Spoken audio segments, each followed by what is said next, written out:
Public opinion is a weak tyrant compared with our own private opinion. What a man thinks of himself, that is which determines, or rather indicates, his fate. Thoreau.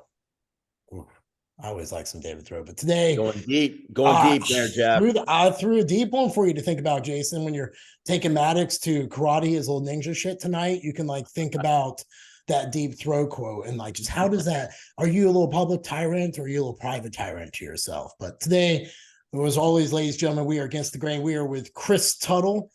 He is one of the most accomplished nutritionists out there in the health and fitness space. A badass educator, as I just told him before we went live, as far as being able to take complex things and make them simple. And today we want to talk about nutrition, and knowing us, it'll probably go down all sorts of rabbit holes. Maybe we'll be all talking about our moms and crying and shedding tears by the end of this, like we did before we went live. But as we always do, a tradition. Real quick, for those asking about the seminar, tickets are going to go on sale the first week of December. It'll be $100. I'm not rushing because everybody doesn't rush and gets them last minute. We're not going anywhere. I'm going to be honest, 50 of those tickets are already spoken for. We only have 100. I mean, I'm getting hit up left and right in my DMs. Yeah. People are coming. It's going to be a big one. We got Cameron Cheek. We've got Ben Azita. We got Jason Theobald. We've got Taylor DeHaas. I'm missing a whole bunch. Haley, Justin Haley. There's a bunch of Lacey Dunn, John Gorman, Brandon DeCruz, Laura Conlon. I mean, it's a stacked ass ticket.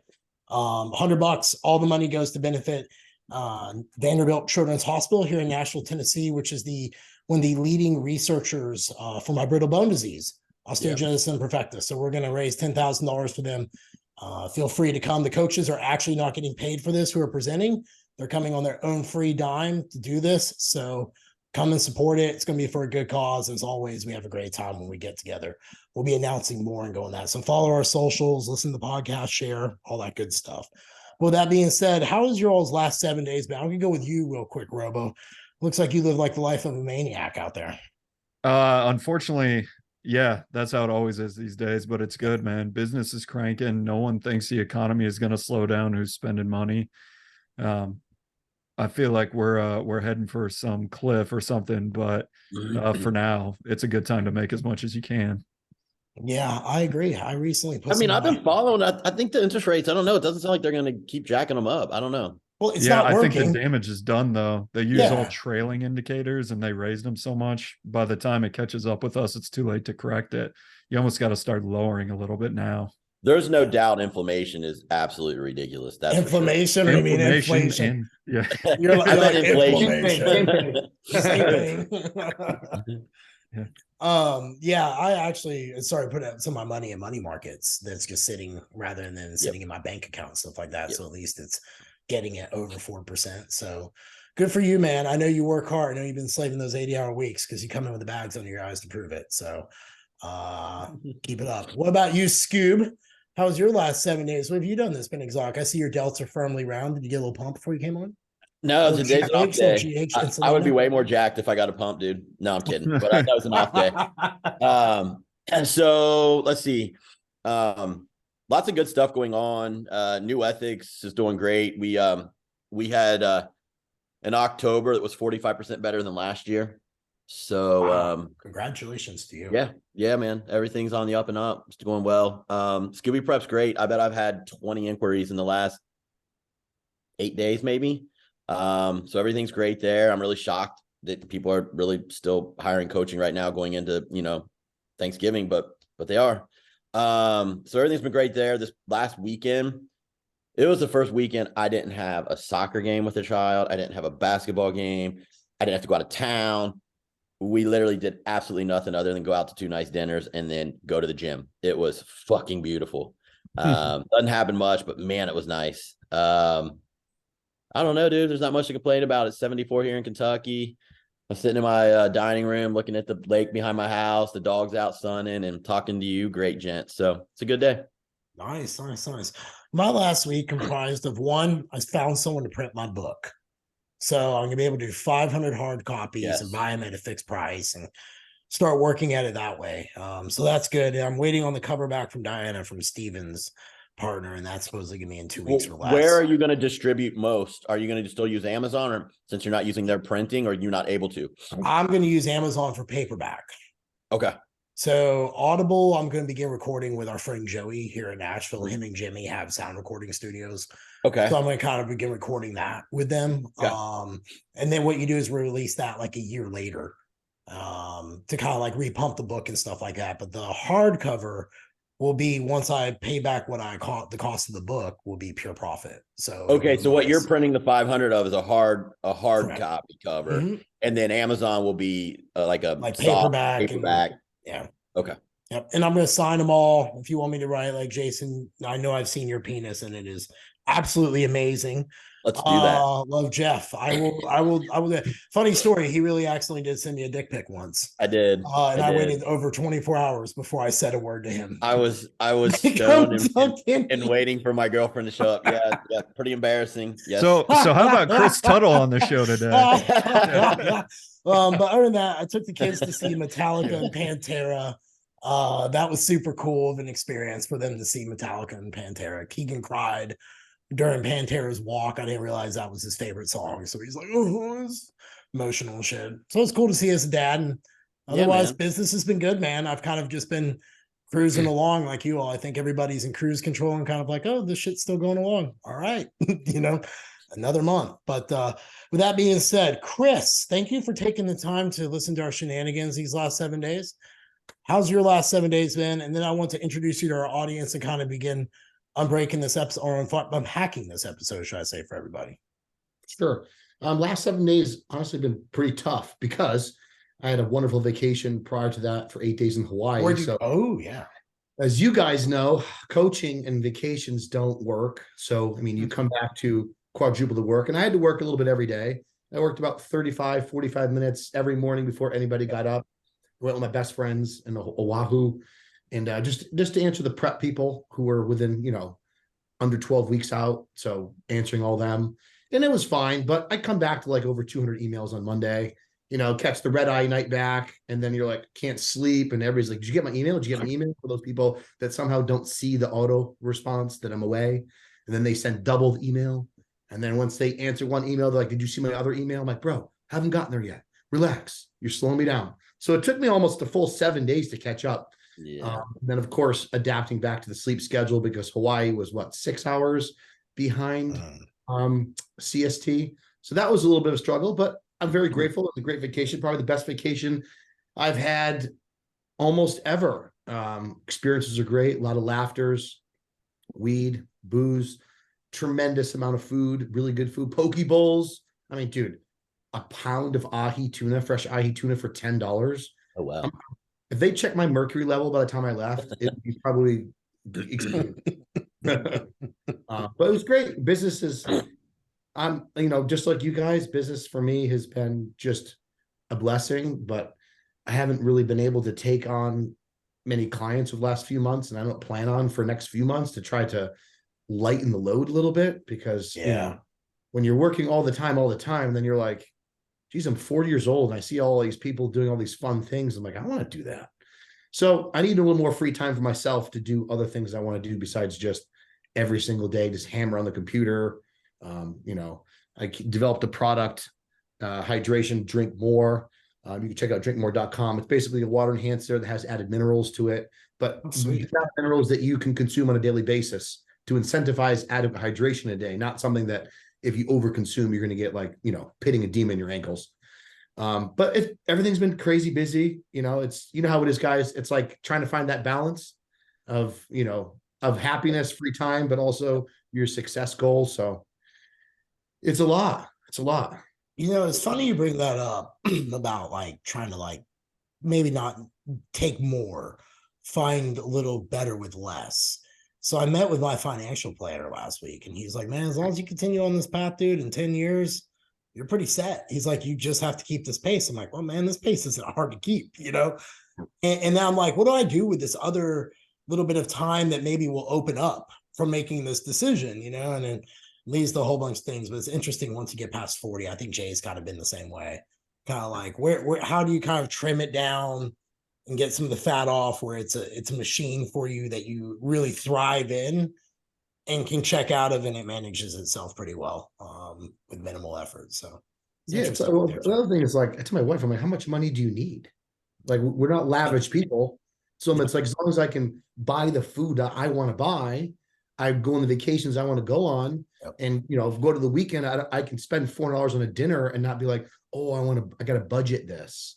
I mean, like, we don't have nice cars. We have one car and we share it because we don't give a crap about cars. That's not our thing, but food's our thing. As long as we continue to do what we want to do, that's all I want. And not importantly, like now it's like, I want time to go do things. Yeah. That's it. I mean, I've been through the full gamut. I do like my cars, but I'm not pretty lavish otherwise. But I bought the big house, wasn't for me, sold it. Bought the small house. It's tough to know when's enough, what's enough. And then I guess the scariest part is if you do slow down, you don't want it to keep slowing down. So it's like, if I pull back, is it going to just keep pulling back? So that's always a fear for me. So I don't think I've found the right answer yet, to be honest with you.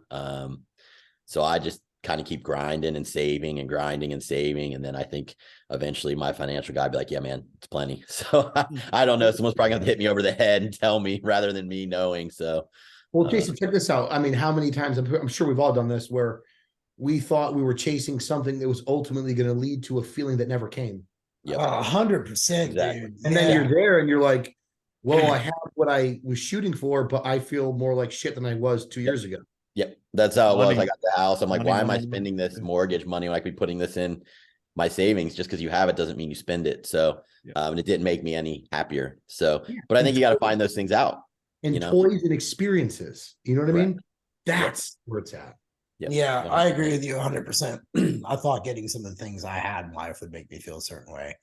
And then I examine things like, for example, my gym isn't something I ever aspire to have, but it brings me joy and I enjoy doing it because I like fucking working out in it. You know what I mean?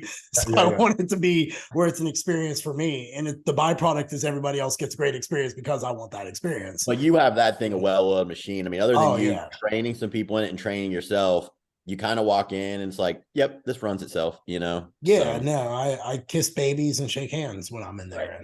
Right. I smile. Jason knows. We were giving him shit this morning because he likes to rearrange it to move the machines to make him Sarah probably doesn't like any of that. Optimal training zones. Well, so he's getting ready to do it yet again. In fairness, the gym is about to be rearranged because I just bought a big arsenal, like cable crossover pull down cable unit. So now I'm going to have 6 pull down units. I'll have 5 cable crossover units in my gym. And we're going to have to reorder it, but it's Sarah's job. She has to do it. And I'm like, well, I mean, if you want to be miserable, have fun. So the weekend we're in Austin, next weekend is the weekend that this big operation is going down, but they're pretty much flipping my gym. Got it. But it's that whole upgrade thing, man. Like I told you. I look forward to seeing it in February? Yeah, it'll be different. It's gonna be weird how we're gonna do it all, but I think it'll be better. But anyway, let's get into this. We're gonna go down a whole deep dive of sadness that'll lead us to drinking before it's even 4 in the afternoon. Chris, man, well, let's get a little bit about who you are. What kind of got you bodybuilding, right? Like, when did that kind of start for you, and how did that evolve, and where did it go? And let's get to that, or where we're at now. All right, it's kind of a long story, but I'll keep it very to the bullet points. I've always, in my group of friends growing up, as probably you guys were too, I was very physically fit with one of my other friends, right? We were always the ones that were climbing over the fence the fastest, climbing the fastest tree, reaching to the end of the driveway or the bus stop before anybody else. So physical fitness was always something I was interested in. Pull-ups, push-ups, etc. But I was mainly in love with racing dirt bikes. I loved dirt bikes since I was 4 years old. I got my first bike when I was 4. I started racing around age 9. I was obsessed with racing all the way through high school. I turned professional racing in 2001. Oh, wow. But during that time of racing, my parents got me a trainer. She's like, my parents were like, well, you've shown that you're very focused in this and you want this. We will spend the money to hire a trainer. So most motocross trainers, this guy was maniac. He would totally get canceled today, let me tell you. And he built a training program for me, wrote a diet for me. He was also my motocross coach, took care of everything. And when I started eating a certain way, very young, around 10, 11, and gave me some weight training programs, which is more conducive, you could say, like a CrossFit style training, very high speed, very intense for like a full 25, 30 minutes. and my body responded quickly.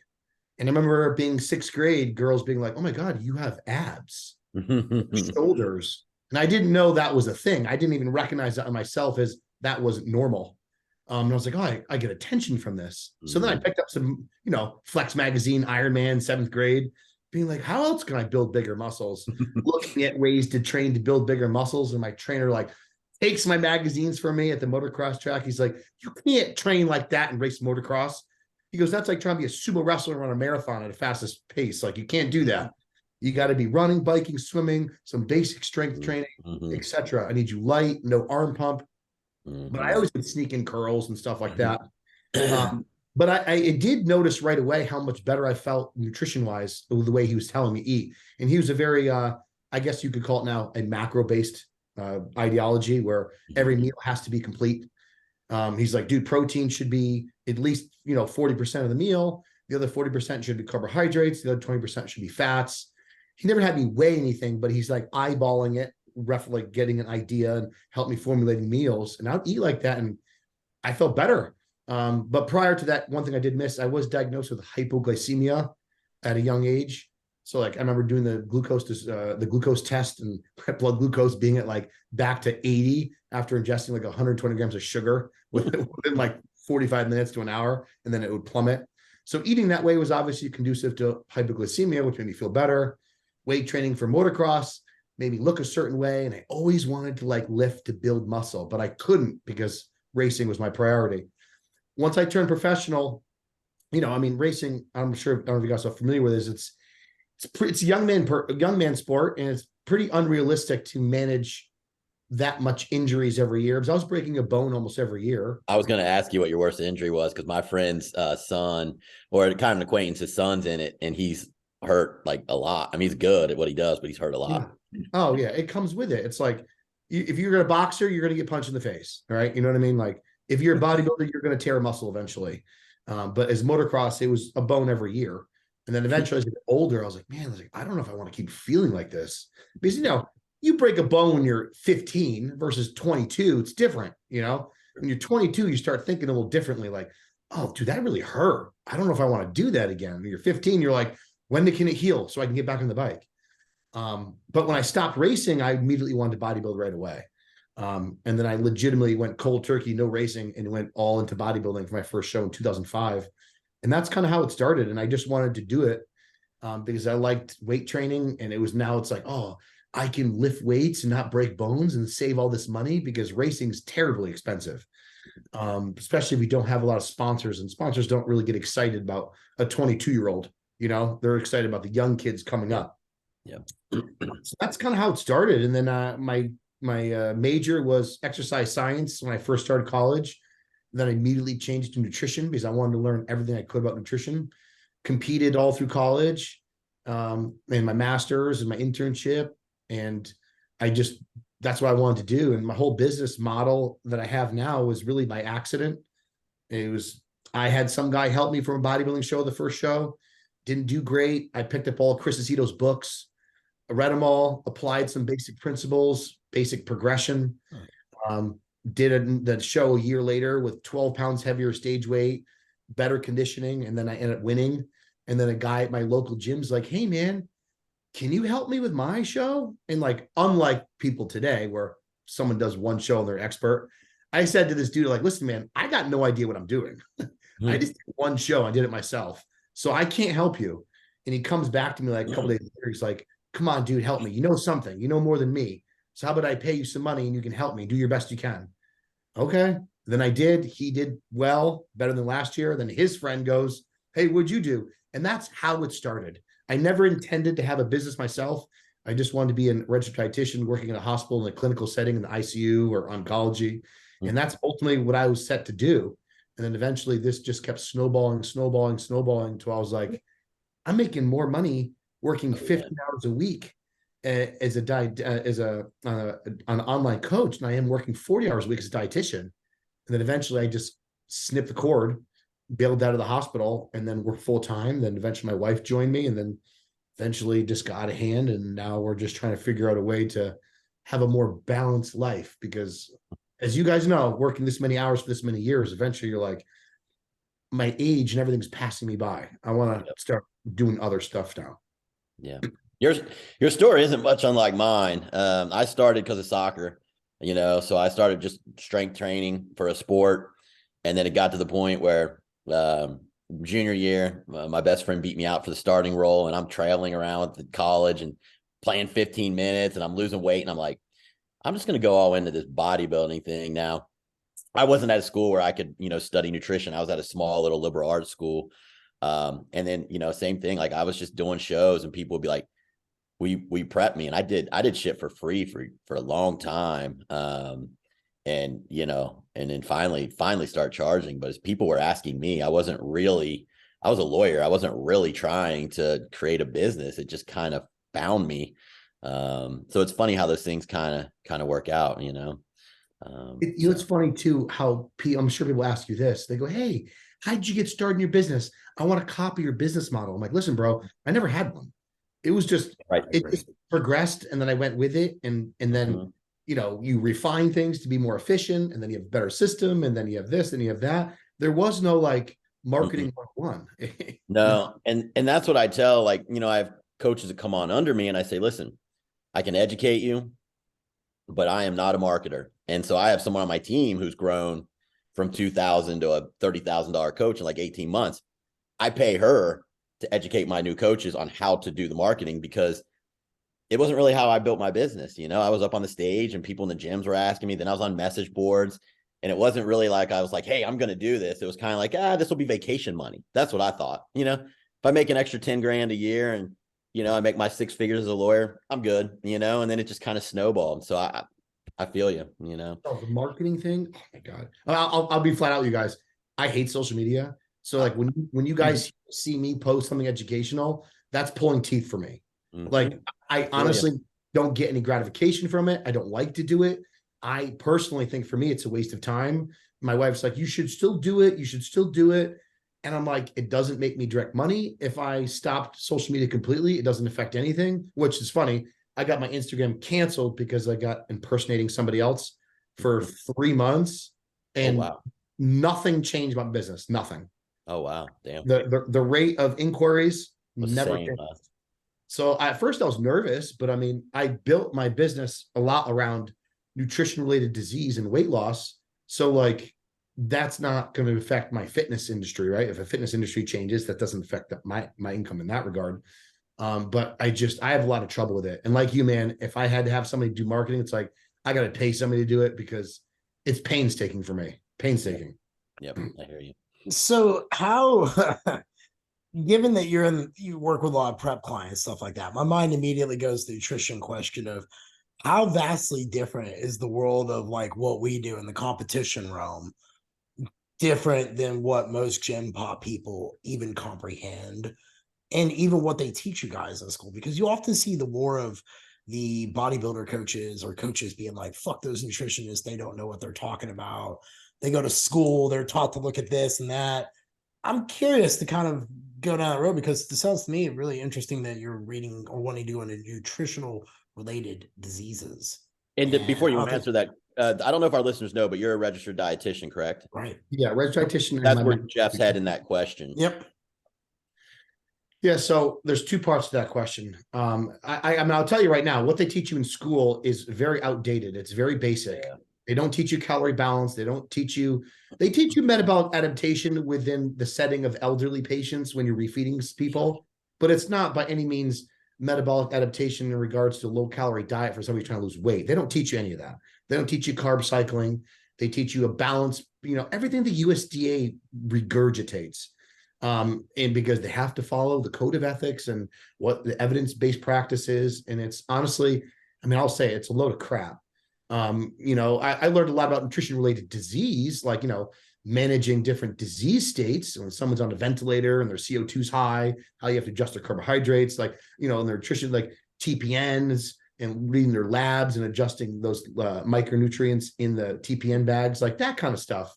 But in regards to like application of fat loss, and it wasn't there. My master's in nutrition taught me a lot with regards to research and what certain, in other words, one of them was the effects of alcohol and nutrition.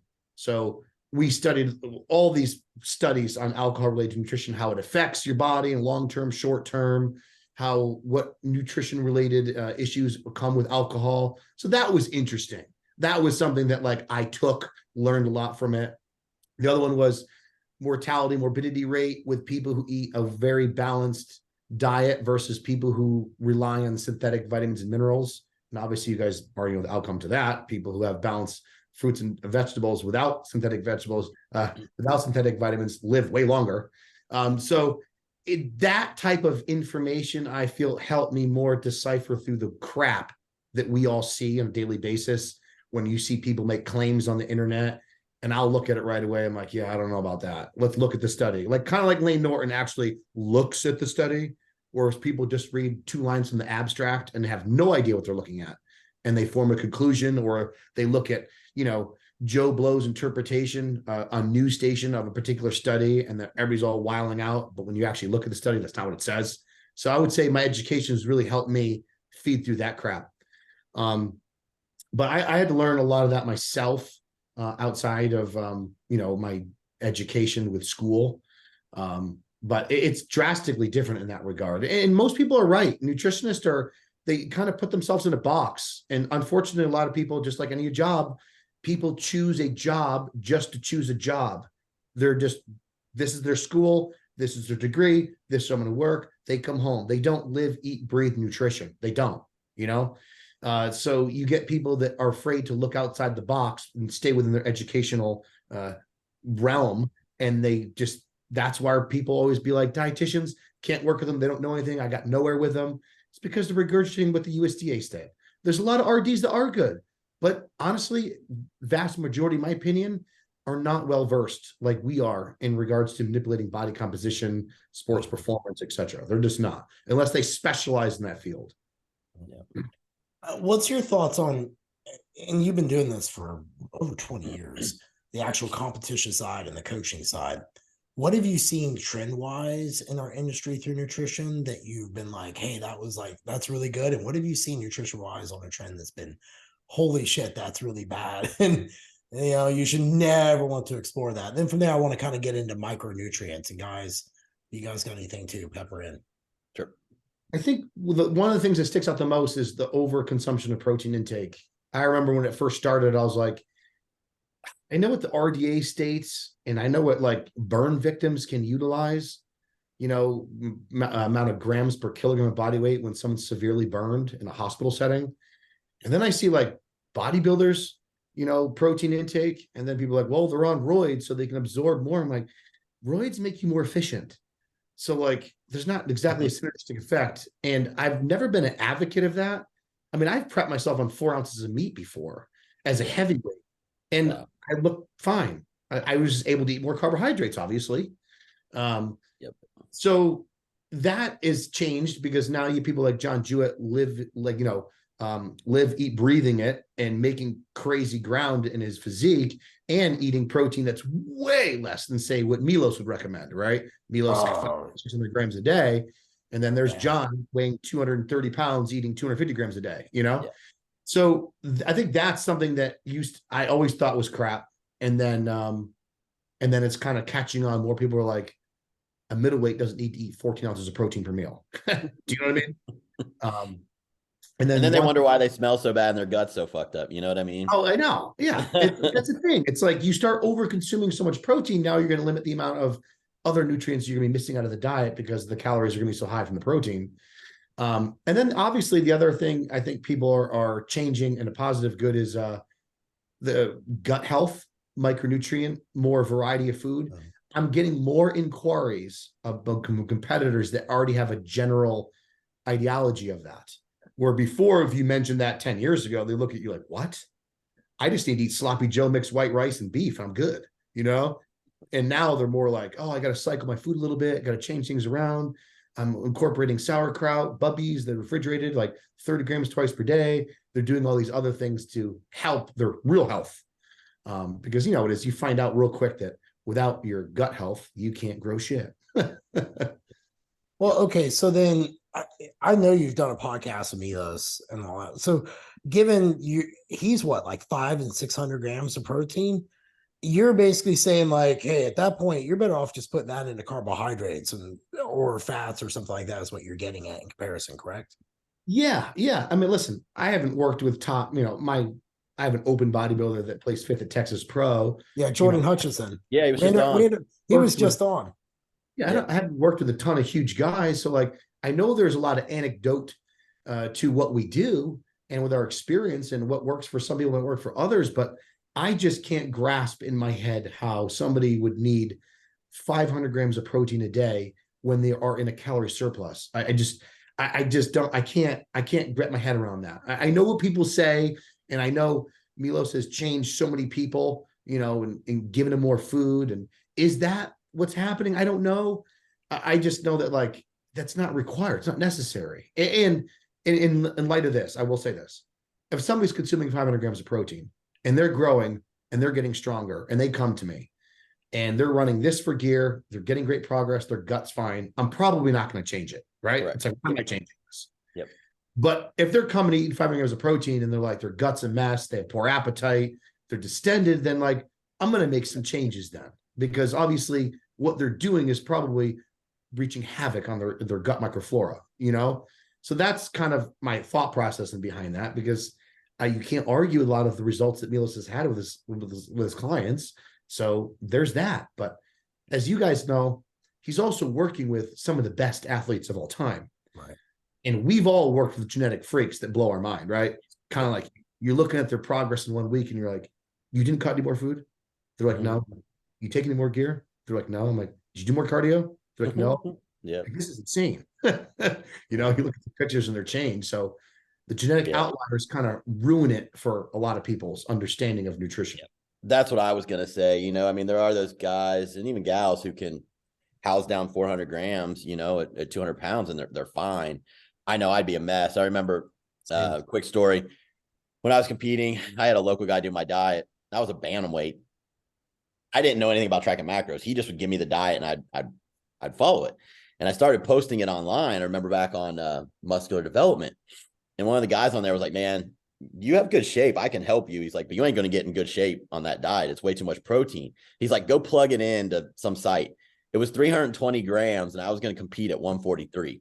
Oh. And I never did. My glutes wouldn't come in. My quads were always, I always had lean abs because they just didn't carry much fat. He put me on like, I don't know, 185 protein and gave me like 300 carbs. I'm eating all these potatoes.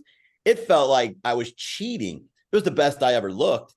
And it helped me so much with my business because everyone was coming to me like, how the hell did you just win in Northern Kentucky when like 6 months ago you got fifth at like the Monster Mash?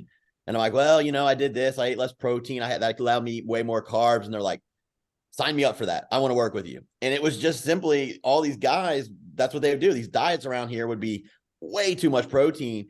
I couldn't handle it. I was gassy. I was bloated. I was miserable. Another guy might have handled it just fine. So, I mean, but I agree with you. I think overall, the overall high, like 10 ounces of cooked meat every meal is just, it wreaks havoc on a lot of people's digestion. So, and it's like, are you going to be able to eat 10 ounces of meat and 2 cups of rice and vegetables? No, because the bodybuilder goes, I don't need the vegetables. Right. I don't need any of these fiber foods. Yeah. I'll just stick to white rice and then meat. Yep. So that leads me to my next question on the road, but I want you to go with where you want to next, because I think mine will kind of wrap this out, this one point. When you're building a diet then, and I know we all have our own preferred way, the three of us, because we work on this, but how do you usually assemble someone's diet if they're wanting to compete? So we'll just use that as a marker, and then you could use a gym pop one if you want to, it's whatever. But are you like also telling them to focus on the micronutrients? Like, are you really like, because I mean, I'll be honest, dude, Jason knows when he first got me, I had a coach who love him, nicest guy ever, but I did a whole prep at 6 weeks out with tilapia and asparagus for literally 6 meals. Yeah. And just by the time, I mean, I was wrecked for a whole year. I couldn't gain weight, couldn't drop weight no matter what I did. If I was almost scared to death of eating, and I wasn't going to stop working out. So I created it. And Jason had to help me untangle that. But now I look back on it and I see those diets coming back and I'm like, oh my God, those things are so archaic. So where do you lie on that with everything you've said about protein? Yeah. Well, first off, I think a lot of people who don't have the experience or education make changes nutritionally based on in theory, right? In their mind, in theory, this should work. If I go to extremes with low fat, high protein and vegetables, they're going to be leaner. If I just keep adding cardio, they're going to get leaner. If I add more Clen T3, they're going to get leaner. I think a lot of people operate that way that don't have that educational understanding. But typically, generally, like I usually base a lot of things on what they were doing. If a general population lady comes to me and she's eating 50 grams of protein a day, I'm not having her eating 150 grams of protein off the rip. She's not going to do it. Her adherence is going to be total crap. I might work it up to 75 grams. Oh, what do you like to eat? Oh, I hate chicken. Oh, okay. So what about, higher protein breads, and start to try to get other protein that she can eat that's sustainable for that person. So general population is about sustainability. Without sustainability, there's absolutely nothing. But I would like for them to at least eat 1 gram of protein per their ideal body weight, because obviously general population, they can be obese, right? So I'm not going to put, a lady who's 275 pounds eating 275 grams of protein, right? So Correct. We see that though, and it's the biggest mistake you can. I see that. Yep, I see that. I actually find more of a keto approach with that kind of protein intake, and then it just not putting them in a keto does really well when they're obese like that, from what I have seen. Yeah, and the other thing too, it's like adherence might generally be low long term. That's what I worry about, because most people who are overweight lose the weight, gain it right back. So I got to find a sustainable approach for them in the long term, because as you guys know, statistically, America's getting fatter, but yet we're losing more weight all the time, but we're gaining it all back. People keep using the wrong methods to lose that weight. For a competitor, I usually am between 1 gram and 1.5 grams of protein per body weight, given they're between like 8 and 15%. That's I'd say an average, but I really consider what they were doing. If someone comes to me and they are eating 400 grams a day and they're a middleweight, and I tell them to bring it all the way down to 1.25, they're probably going to be like, bro, I don't trust you. Right? So I might lower it a little bit to get them to understand, if I incorporate some of these other foods, you're going to feel better. And all of a sudden, a couple weeks ago, they're like, Chris, I feel great. I'm like, that's because you're eating too much protein. And they're like, oh, really? Well, what if I drop a little bit more? I'm like, all right, come on, let's go. Let's add a little bit this and there, bring protein a little bit now, to get them to kind of believe it. But some people will just listen right away, but some people are a little apprehensive, especially a seasoned competitor. And gym pop. Yeah, correct. Oh my God, yeah. What do you mean you want me to eat 100 grams of protein? Like, what's wrong with you? And why am I eating 200 grams of carbs? I need to eat 22 grams of carbs.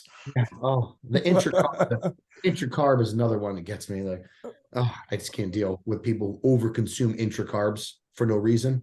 Like, they're not feeding insulin. They're like 100 grams. I'm like, dude, you can't absorb 100 grams of sugar in 6 minutes. Like, come on, stop. It's nonsense. But other than that, I really consider what they were doing. Most people are pretty moderate. Look at their GI tract to see where they are. If they come to me with an already GI mess and their protein's not already that high, I will bring it down to 1 gram a pound per body weight. Increase their fats a little bit, mainly from oils, no avocados, some nut butters, and then salmon, whole eggs, and then lower the egg whites or drop the egg whites out to try to get them to feel better, and then start because you know what it is. If someone's high protein and then you lower the protein, give a bunch of carbs, they're going to get real gassy, especially if their gut microflora is a mess because their body's not used to assimilating all that fiber. So I'll try to kind of fix their gut and kind of bring their diet back up. But that's kind of an average, I would say, a general rule. Before we leave that, just out of curiosity, you said no avocados, no egg whites, or get off the egg whites? Yeah. So if someone's having gut problems, like, I instead of following a elimination diet, I more or less do a reverse elimination diet to save time. So like avocado is high in the FODMAP, especially when people become repetitive. As you guys know, bodybuilders, they're about repetition because it's easy. So they might be eating avocado with every meal, not just one meal a day. So I will remove avocado, and egg whites are very high in sulfur, and most people are drinking them. Or if they're eating egg whites, it's a whole bowl of egg whites. So I'll remove that, replace it with like maybe turkey or chicken, and a couple whole eggs. That way it's a little easier to digest, to remove some of that sulfur containing food, especially if they're eating broccoli, egg whites, and they're adding garlic and onion to their foods. I'll try to kind of reverse out of that and then work things back in. instead of taking 8 weeks to figure out what their problem food is. So Interesting. real quick to the average listener, and then Robo hit him. Why should someone care about sulfur? Why are you lowering that? Sulfur can make you gassy and bloated and distended, especially over a certain amount. Everybody's a little different. I mean, I got no problems consuming egg whites, but I have big problems consuming garlic and onion.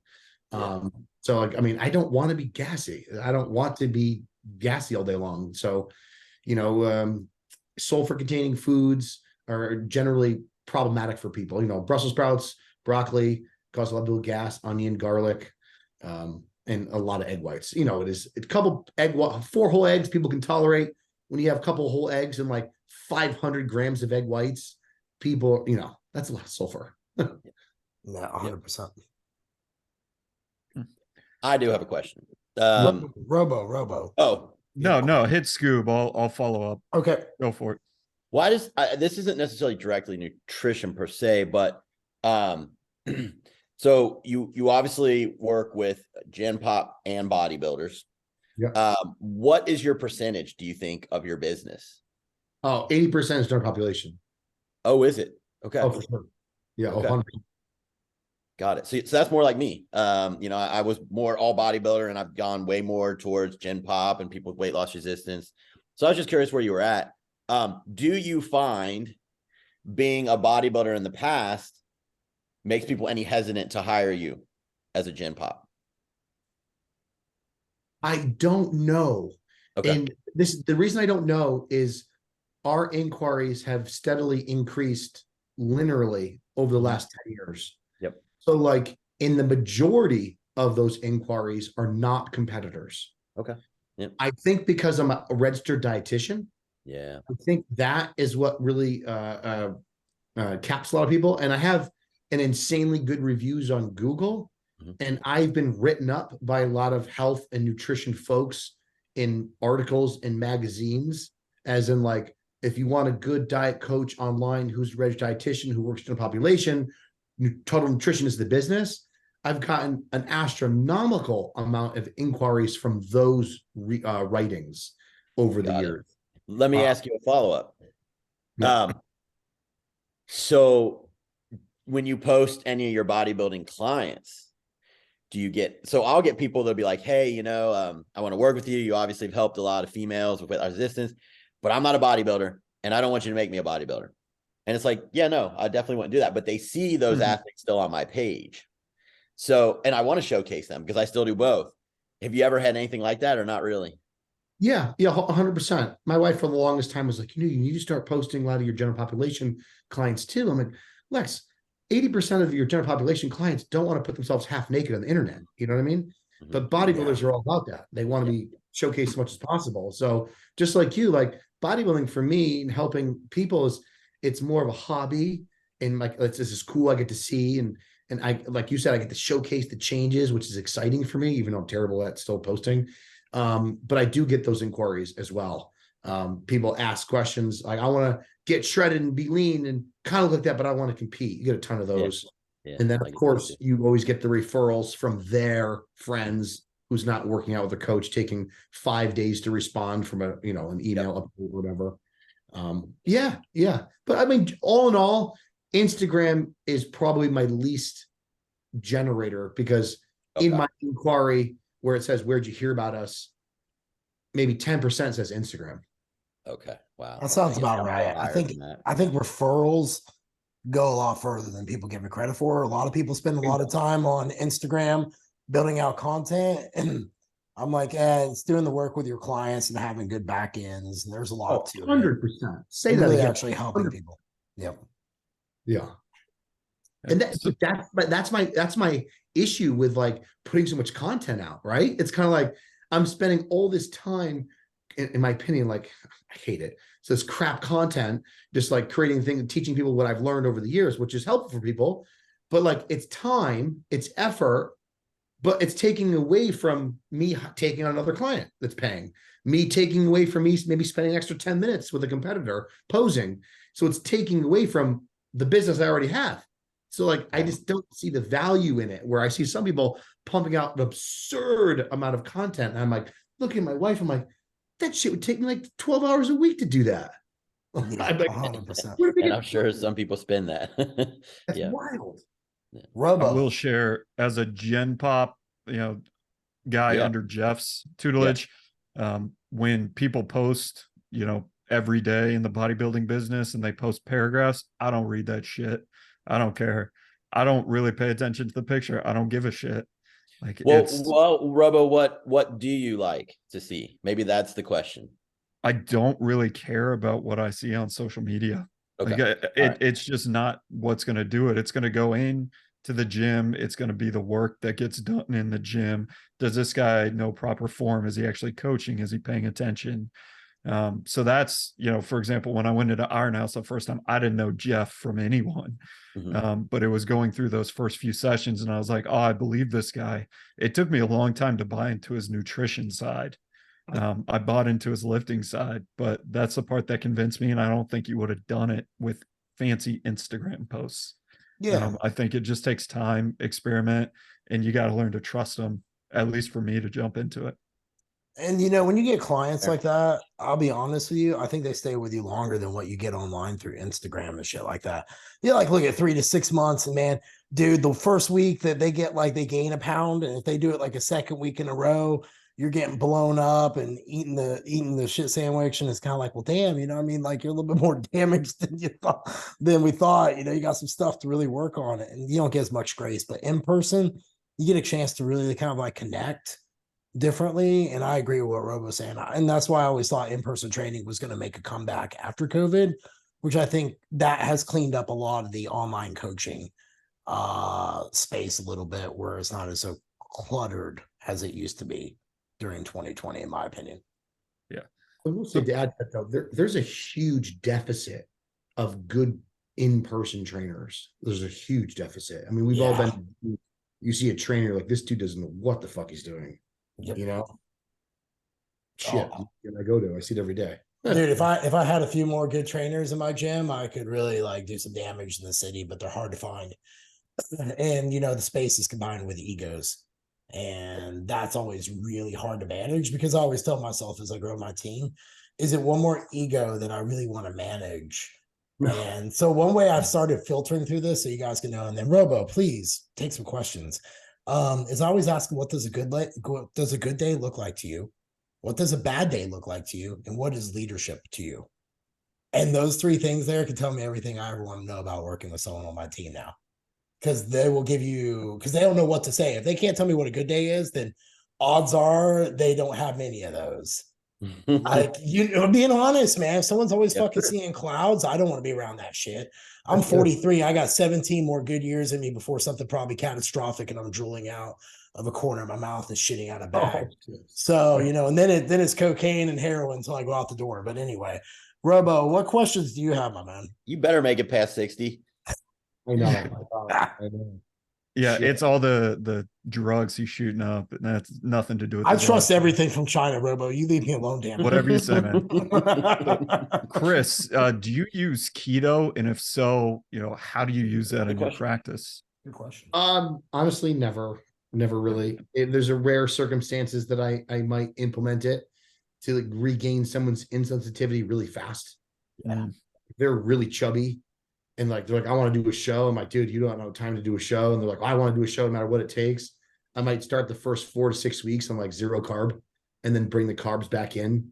But generally I don't. I just haven't seen it personally, really good results a high percent of the time to justify using it on a regular basis. I mean, I found more benefit lowering protein at certain points in a prep and giving them carbohydrates back and watching them just accelerate with training performance. They're burning more calories, they have more energy, they're getting harder, they're getting grainier. They're like, dude, you dropped 50 grams of protein and give me 75 grams of carbs. And they're like, I'm eating way less protein in the off season. I'm on low calories and I feel way better. I'm like, dude, because that's not what your body needed right now. And now if you have more energy, you're going to move more. You move more, you can expend more. And then now your mood's better, you feel better, you're going to sleep better. And then it's just, I find more benefit in that regard than going the guard of, let's get rid of all the carbs and let's bring the fats up there and get somebody adapted. I mean, I've been on keto before under keto for a particular show that my body wasn't responding. And did I feel great? Yeah. Did I look great? No, and it just didn't work out at all versus the time that I dieted with carbs all the way through. So I won't steal don't use it- Jason's thunder here, but I What's that? will say I was going to say I'm not going to steal your thunder here, but we talked about this last week. Yeah. And in situations where people are like weight loss resistant, there's this 100% I use it. throwing They're not people in the- bodybuilders. They're yeah, not on bodybuilders. bodybuilders. A lot of I've done it with Gym Pop, and so is Jason. We switch them into keto for a bit, and it like literally unlocks them, and then you can just fly with carbs again after a little regain bit. the insulin resistance. Yeah, exactly. Yeah, but a lot of them, it's almost they're burning sugar for fuel and not burning fat as fuel was the whole theory behind it. Like we can talk offline on this because we already went down that rabbit hole, but it's a very interesting one on the back end if you want to hear about it. Yeah, it's a useful tool. I'm like, listen, 100%. I'm 100% with it. And like I said, if someone jumpstarts somebody's fat loss and they're very insulin resistant, it works great. But like you guys mentioned, this bodybuilding, towards especially in this no go. Yeah, no, I agree with that. In bodybuilding, occasionally, but I definitely don't use it. We used it during my prep this year when I didn't respond for a few weeks, and then I started moving. And then went back. Yeah. Robo, you got another one you want to throw in before I do, and then Jason, you go, and then me. Let Robo. I'll formulate something here. Yeah. So I'm super curious when you get those folks who come in, general population, we're not talking bodybuilders. What are the most common things that they have going? Like, what do you see in society are the biggest negative trends that people have health-wise, or the biggest negative beliefs that you're overcoming on day one? Their family, because a lot of the time someone's success is going to be dependent on their environment. If somebody comes from an obese family, the chance of them becoming, successfully losing the weight permanently is almost zero in a family with obese people. So I really have to do a lot of talk about, honestly, their friends, they're gathering. What do you guys do on the weekends?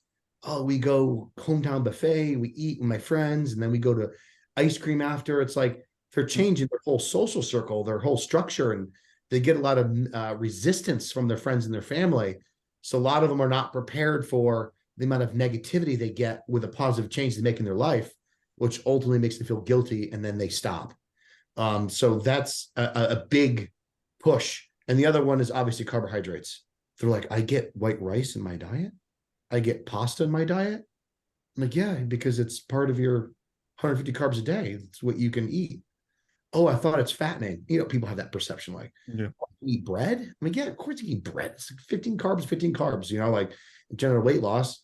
So those are the two biggest ones with that, like environment is so important. And then two is breaking their small little beliefs on that. But they're usually very perceptive with it. As soon as you start the first couple of weeks, they're like, oh, I feel great. And I'm eating the things that I love.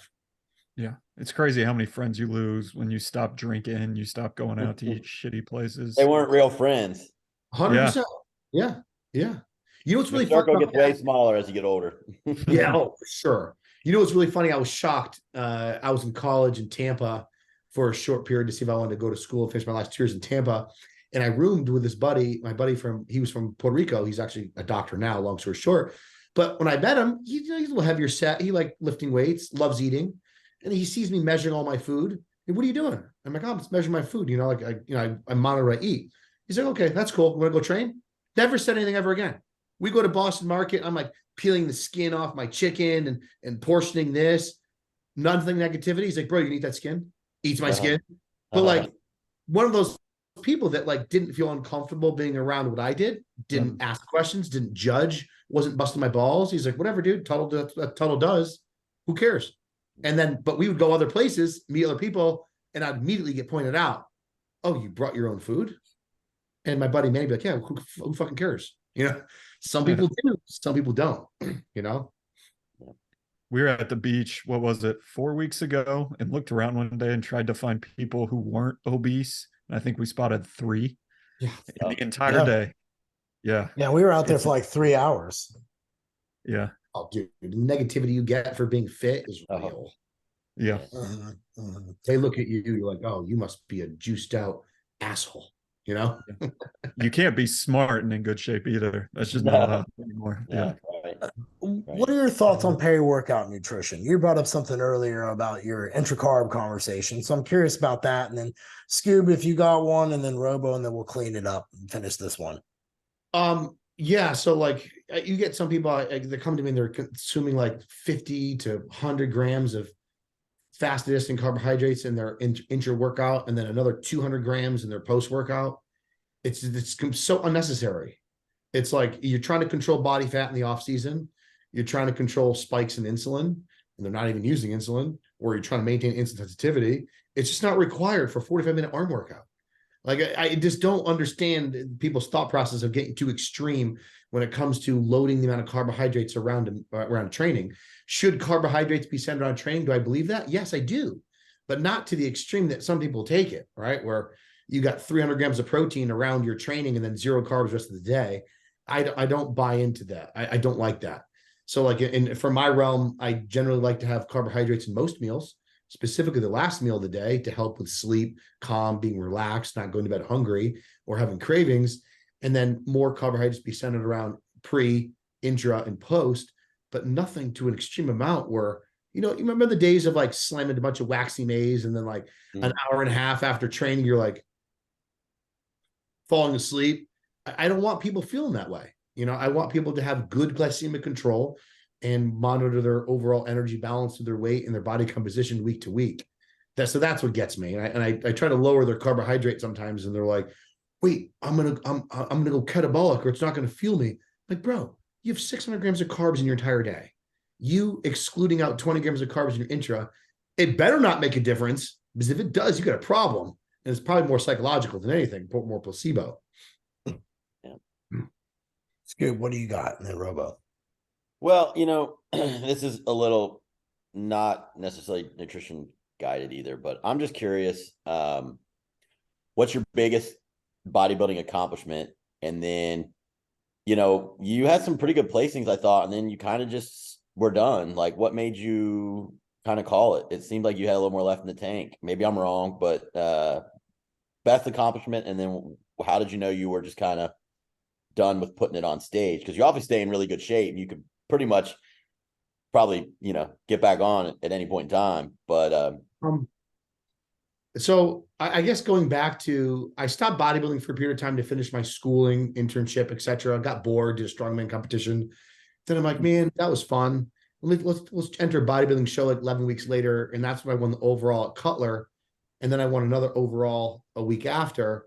And then I was like, you know what? I got to get on with my life and do something else. So I'll do one more national. I'll try a national pro qualifier just once, and then hang it up. And then I end up getting 5th at North Americans. And I was like, oh, that was weird. I never thought I would ever be in the top 10, even in a national pro qualifier. So then I did nationals, NPC nationals 3 months later, with a recommendation of my buddy Evan, my coach at the time, Fockery, and Steve Weinberger. And then I ended up winning, in which was probably my best accomplishment, because I never thought I would. It was never one of those things. Some people are like, dude, I'm going to win. Or they've been barking at the door for a long time. They're getting close. Like, that was my first year's attempt as a pro qualifier, and I got 5th, and then I won. Right. And I never even thought that would be possible. Even the nationals, I was like, man, I'm just hoping for top 5. Yeah. And then when they immediately called me in the second place off after 2 poses, they go, you 2 step back, but don't go anywhere. I was like, holy shit, this is real. So that was probably the most meaningful. My best placing as a pro was 5th place at New York Pro as a 212. And then after that, man, injuries. Okay. Injuries plagued me, and obviously ended up focusing more on my business. You know how it goes. As soon as you start really hyper-focusing on your business, it starts taking away from your own training. And it takes away from your own training because you don't move. If you don't move, you lose mobility. You lose function. Then you train properly. Then your knees hurt and your back hurts. Then all of a sudden you tear a hamstring. And then it's just, that's my years were for a long time. I do have a lot of regrets, because I do feel that all that time passed, I was wasting my youth and my ability to do it. And now when I train, it's just like, I don't know how you guys feel, but to me, it's what I can feel like I can do that day. It's not even close to what my muscles can tolerate or my brain can tolerate. Just my soft tissues like, dude, what are you doing? And some days I can lift significantly heavier with good repetitions and good weight rep control. And some days I'm at half the weight because I hurt. So that's kind of it, man. It's unfortunate, but it is what it is. I have to accept it. You know, I left motocross happy. You know, I turned professional. I got to ride with guys, race with guys that had my autograph on the wall. That was good enough for me. And I walked away from that happy. I didn't necessarily walk away from bodybuilding happy. And it is what it is. I like staying in shape. I like boxing. I box now. And now I can always just be an in shape 40-year-old. I feel Robo, what do you got to wrap up? Yeah. So you mentioned not taking a real vacation, until recently in the last 7 years. Talk a little bit about what that did for your mindset. Did you feel more energized overall? Is it something you're going to be more intentional about going forward? It's like the whole process. My dad's a workaholic. My dad's a physician. My dad's always been a machine in my eyes. So like, he kept warning me. He said, dude, you're going to burn yourself out working as many hours as you do. You don't take any breaks. You just work 7 days a week. I remember one year my wife and I worked, I think 6.5 months straight. We went to 28 consecutive bodybuilding shows week after week. And then like I said to my wife, I'm like, dude, this isn't worth it. We made the most money we ever made that year by a landslide. But I'm like, this isn't worth it. And I kept saying to myself, I'm not burnt out, because I believe being burnt out was a mindset. It's a belief, because I've heard people say they get burnt out working a 40-hour week. I'm like, dude, you serious? I work 40 hours a week in like 2 days. And so I kept saying to myself, dude, it's just a mindset. Don't be a pussy. Just keep pushing forward. And then eventually I was starting to realize that like I was forgetting things, leaving my house without locking the door, getting the boxing gym, forgetting my boxing bag. I'm like, what the hell? And then I'm like, dude, I gotta ease off. As much as I'm sleeping and I'm doing everything, I'm in line in his schedule, my brain is not keeping up with that load. So I kind of like had to start to back off. And that's why I told you guys in the beginning of the podcast that my perspective on work versus free time has drastically changed in the last 2 years. And after this vacation, it did make me realize, honestly, how much I was missing. Because listen, guys, I know all of you. Remember when you're younger and you have like the belly laughs, you're laughing with your buddies, you're laughing so hard you can't breathe. And we used to do that on a regular basis in college and in high school. But as an adult, that slowly diminishes. And then when you're so hyper-focused on accomplishing, you start to become this person, this serious person, because you have to be able to deal with the fatigue, the stress, manage your clients. Then you almost forget that type of laughter, that type of fun. So in hindsight, in Hawaii, like being with our best friends, the laughs we had, just dicking around, being free, it almost felt like I was a kid again. And I'm like, dude, I need more of that in my life. Obviously, it's not something we can do every day, but I can plan for more things like dig a weekend getaway, with my wife or my friends, spend more time, where before I would be like, no, I can't do that. Can't do that. Can't do that. So I'm much more on that side of the fence now. That's a good point about the belly laughs. I don't think I've ever thought of it from that perspective, but one of the things I miss the most about college, and I had a lot of fucking fun in college, was it like we'd come into the mess hall, whatever you want to call it, and get our food at 5 p.m. All your friends would sit at the same table, crack jokes, and we'd sit there for 2 hours. Like, I miss that 7 days a week. You know what I mean? Like, it was awesome. And you just don't realize at the time how amazing it is. And like I said, I did a lot of great shit, but that's one of the things I miss the most. It's just being able to, like, end of the day, sit there with your friends and just crack jokes and laugh about the dumb shit they did over the weekend. You did shit they saw. So yeah, I get that too. It's a good point. Because now we're always like, I gotta be out of here in 30 minutes. I gotta be 100%. Yeah. 100%. But like that feeling of freedom. And it's like, I have my neighborhood's awesome. And I have a lot of awesome neighbors. And one of my neighbors just bought like a mini dirt bike. And I'm like, dude, that looks like so much fun. And it's a chick. She comes over and she's like, dude, check out this thing. She puts a pipe on it. She's ripping down the street. I'm like, let me see that thing. And I start carrying up and down the street. And I'm like, this is so much fun. But I got to get back to work. And then I get back inside. I'm like, she's out there screwing around, having fun on a Friday evening. And I'm in here working till like 9 p.m. I'm like, and what's funny is after this, I'm actually going to buy that bike. I have an appointment in about 45 minutes. I'll head to Grapevine and go go pick that thing up because I need more fun in my life. I like it. I like it. First off, thank you for joining us today. After you get done answering these questions, I'll turn it to you to tell everybody where they can find you, follow you, hit you up for business, if you do mentorships, class, anything like that. But it's kind of two questions. One is, if there's Gen Pop person listening, what is one piece of nutrition advice you'd want them to take from this episode that could really help them, that you believe would really help them? And the second one being, if I was wanting to be a nutrition coach, where would I start knowing what you know now? If it's general population, the first number one thing is to establish a plan that is sustainable for you. Do not choose a plan based on the fastest results in a short period of time, because I can assure you, you're going to fail in the long run. You might lose weight for 3 months, 6 months, a year, but after that year, you're most likely to gain all that weight back. Statistics have shown that over and over again. So sustainability and making changes within your lifestyle that you can grasp over a long period of time. That's the name of the game. You're not going to pick a career where you're going to make 100K for only 2 years and then you're going to make nothing after that, right? So you want to find a job that's secure, diet that's secure, that you'll be able to sustain for a long period of time. Out of all the resources that I'm aware of, I'm pretty good friends with John Jewett. J3 University, I took it when it first came out. I'm always somebody that likes to learn as much as I can from everybody. And that was a very extensive in regards to the preparation aspect of things. And it does have a lot of background and good solid information, nothing too extreme. And that would probably be the first place I would go to. However, it might be a little advanced for some people who don't know anything. The other resources I've had other people is some of Lane Norton's books.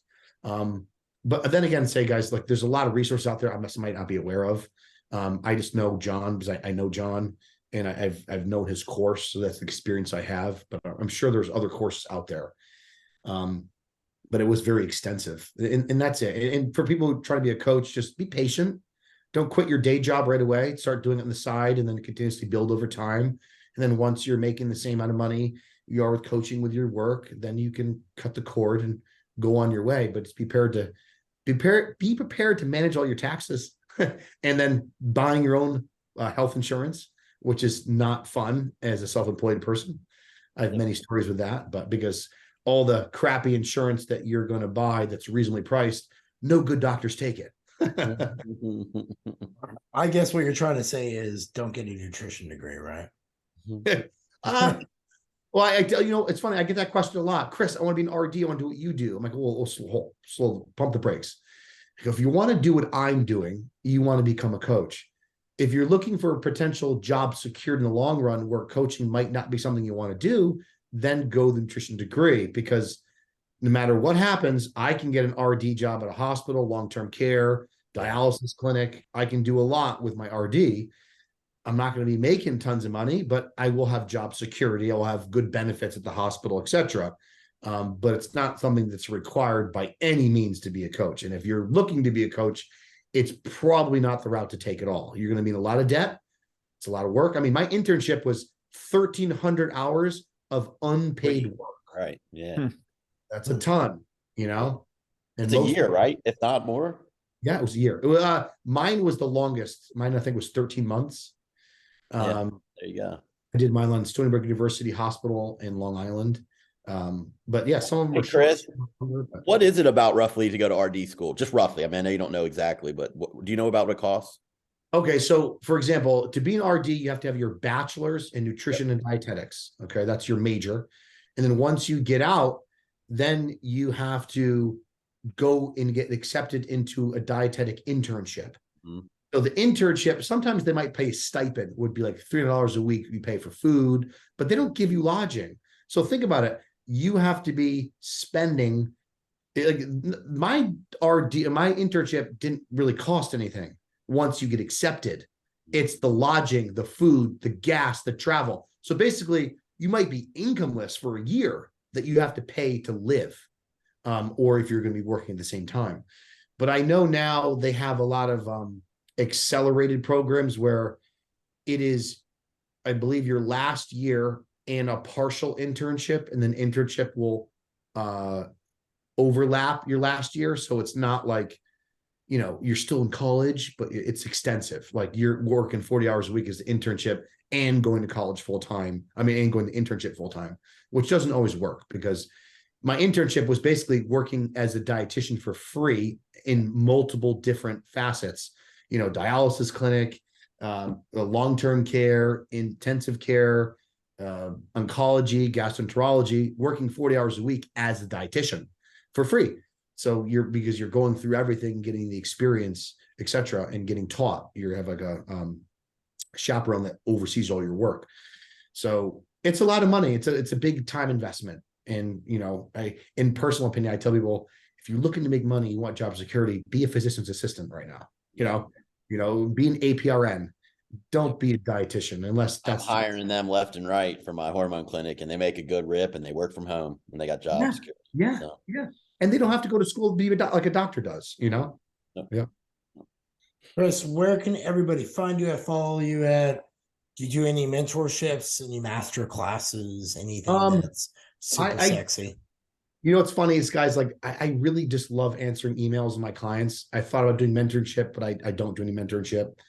I do have a posing module I did create that's in my link tree in my bio, my Instagram.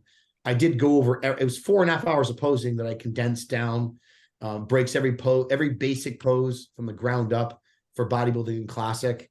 For a lot of those beginners that don't want to spend $150 for a posing coach to teach them how to do quarter turns, you know, you could purchase that and learn all the ins and outs of all the posing and different body types and structures.